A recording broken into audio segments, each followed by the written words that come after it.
welcome back to the Dojo Drifter podcast with me, Gav Pangalangan. And it's fight weekend. We have UFC Fight Night Woodley versus Burns happening tomorrow at the UFC Apex in Las Vegas. And it's very important to note the venue of this event. The UFC Apex is where they usually hold the Contender Series. It's a smaller venue compared to the usual arenas. And the octagon will actually be smaller for this card, only 25 feet as opposed to the usual 30 feet. So we're going to see how that affects the fights. So the main event of this fight card is Tyron Woodley versus Gilbert Burns. Of course, Woodley is a former champion coming off a title loss to Kamaru Usman last March 2019. So it's been over a year since he's fought. He tried to get back in the octagon for UFC London last April, but that was scrapped due to the pandemic. He was supposed to fight Leon Edwards in London. So that didn't push through, so now he's fighting Gilbert Burns. So of course Woodley will be looking to reestablish himself as a dominant force at welterweight. Gilbert Burns, on the other hand, has been on a tear. He's on a 5-fight win streak. He just came off a TKO victory over Damian Maia in Brazil last March. So he's been very active. And he's ranked number 6 at welterweight, and this could be the big break he needs to break into the very top of the division and get himself in the title mix. And the fighters are in Vegas right now, and Gilbert has made some time for us to answer a few questions. Gilbert, como voce está? How are you doing? I'm good, bro. How you doing? I'm doing good, man. So this training camp, you mentioned that you've talked to some of Woodley's previous opponents, notably Kamaru Usman. What did he tell you exactly that you think you can use this weekend? A lot of things. He said like he made him very uncomfortable since the beginning.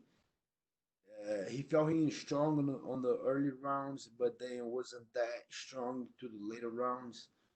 A little bit aggressive, but he said I have good eyes. We train a lot, and he said I can see a lot of things coming. He's not gonna be that quick that he, like sometimes the guy hits you so quick that you're like, oh, like man, he just hit me like. But he said no, you can see. You just build the good eyes, keep feigning, moving. He gave me a lot of good insights on Tyron Woodley. That's awesome. And Woodley has said that he intends to take you into deep water. What's your thoughts on that? Do you think you'll get to do that? And how has your training been for a 5-rounder? I love it. I love it, and I can't wait to be on the deep waters. I can't wait. I trained my whole life for that since the jiu-jitsu here with MMA, UFC, and I can't wait. Let's go. Let's go. Let's see who's gonna draw first. All right. And do you think there's less pressure on you, despite this being the bigger fight of your career? Do you think there's more pressure on Woodley? He's always pressure. I'm not gonna lie. I'm nervous, a little nervous that I'm gonna do that. I'm gonna fight. I'm not. Oh, I'm doing the main event. I'm not. I'm not biting to that. You're always nervous, but it's all about control. Everyone get nervous. Why should I think? Oh, I'm nervous. No, everyone's nervous. And it's getting normal. I fought like how long ago? March 14. How long ago was that? Like I don't know, 2 months, 3 months. So I'm getting more at home with the UFC, with the fights, and I feel comfortable. That's what I like to do. I'd rather be here than at home. I'd rather be right here, right now, talking to you guys about my fight, making weight tonight, weigh-ins tomorrow, face off, relax, fight. Where I'd rather be here than if you want to be here on Hawaii, you want to be here in Brazil. I want to be here. I want to fight. That's what I like to do. That's what I love to do. That's where I put all my energy, and I can't wait to Saturday night. I'm that excited, and I excited to the opponent too. I want to face the former champ, see how he feels like. Oh, he's very strong. Let's see how strong he is. Oh, he's gonna come forward. Let's see how he's gonna come forward. And I'm just gonna enjoy this experience, and I believe I'm gonna be Tyron Woodley Saturday night. All right. Obrigado. Thank you very much. Best of luck. This is also a big fight for the former champ Tyron Woodley. And with his new opponent, I'm interested to see if he's had any change in approach to the fight or any change in motivation. Hey, Tyrone. So the last year has been a busy one for you. You were in Thailand, you released an album, you were on the Titan Games. What was this year about for you? Was it getting rid of distractions, or what was it all about for you? just growing and dealing with problems. I had to deal with the fact that I lost my belt, and it was something I didn't expect to happen. I expect to retire, as a UFC champion after trying to chase down a record of Georges St. Pierre, and sometimes you get hit with someone blocks, and you got to be able to evolve from that. So for me, it was just basically reprioritizing my life and putting myself back in position where I can be the dominant champion I once was. And it was a lot of refocusing and a lot of, getting rid of things that didn't belong in my circle. And, whether it was people, whether it was things I was doing, time I went to sleep, what I was eating, how I was training. And I just got back to the basics. So now I'm the Tyron Woodley that, the fighters should be scared of and the fans should be excited to watch fight.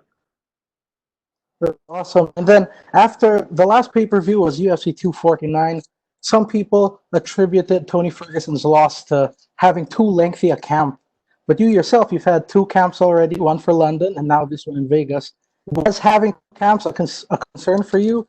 How did you make any adjustments to make sure you wouldn't be overworked? Tony Ferguson loss wasn't due to two camps. It was due to his game plan. It was due to his, he's tough. He's too tough for himself sometimes. And you got to have a plan B. You got to have the ability to call audibles out there on a field, as you would say. So he didn't do that. You can't just stand in front of Gaethje and you hear those punches just hitting him. With no audience, it makes a lot of noise. So you can just imagine what it felt like. So he needed to switch things up, and he didn't do that. I don't know. I can't vouch for his training camp. I wasn't there. I don't know what he did, but I know each time we got the training camp or the date pushed back, then I elevated the training because that means that if you elevate the training and when you go to tapering into the rest stage, you should compete at a higher level. So I just addressed my training camp to peak, and now I'm set to peak on Saturday. Yes, and we know that you fought a lot of high-profile fighters, and Gilbert isn't really the one of the highest-profile fighters. Was there any less motivation going to this fight, or was there trouble finding motivation? My motivation is on performance, going out there and doing what I can do, not fighting to anybody's level, not fighting to anybody's record or their name. It's fighting to my expectations. So whether I'm fighting someone with a huge name or someone without a huge name, everybody in the UFC, especially in the top five, are dangerous. And everyone is dangerous in their own way. And Gilbert's dangerous in his own way. He got heavy hands. He has, a compact size. He seems to be very aggressive, especially when he's, in a rhythm. And also, a submission threat is something that you really got to look out for. So whether he has a name or not, he posed some threats. And I have to be honest with that. And I got to be honest with anybody in the welterweight division. There's no easy cakewalk. When was the last time I even had an easy fight? I can't remember an easy fight since Strikeforce. So at the end of the day, I've not made my name, not made my career on taking or fighting easy opponents. So my motivation now is not so much beating him or beating Usman or beating anybody else.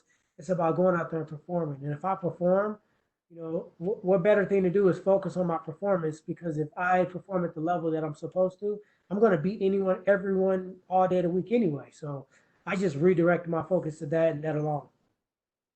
All right, thank you so much. Got it. Fighters also weighed in on the fact that the octagon would be smaller for this event. Here are their thoughts. Doesn't change that much, but yeah, I like it. He's the one that we train at Stanford MMA with him, Hoof, and all my team. But it doesn't change much. I think he'll be better. He's not gonna run so much. We're gonna grapple for sure. Yeah, but doesn't change much. More angles, less lot of emotion. So it's just something small that you got to figure out. And Mike Tyson did it for years in the boxing ring.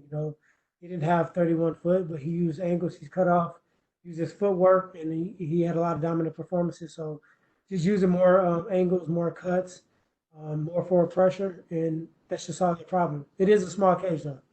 I mean, I've been fighting since 2005. They didn't even have walk up in there. You walk floor level cages back in the day, so we did pretty much everything. So there you go. Can't wait for UFC Fight Night Woodley versus Burns happening tomorrow. Don't forget to follow Dojo Drifter on social media and let us know who you think will win in the main event. Catch you on the next episode of the Dojo Drifter podcast.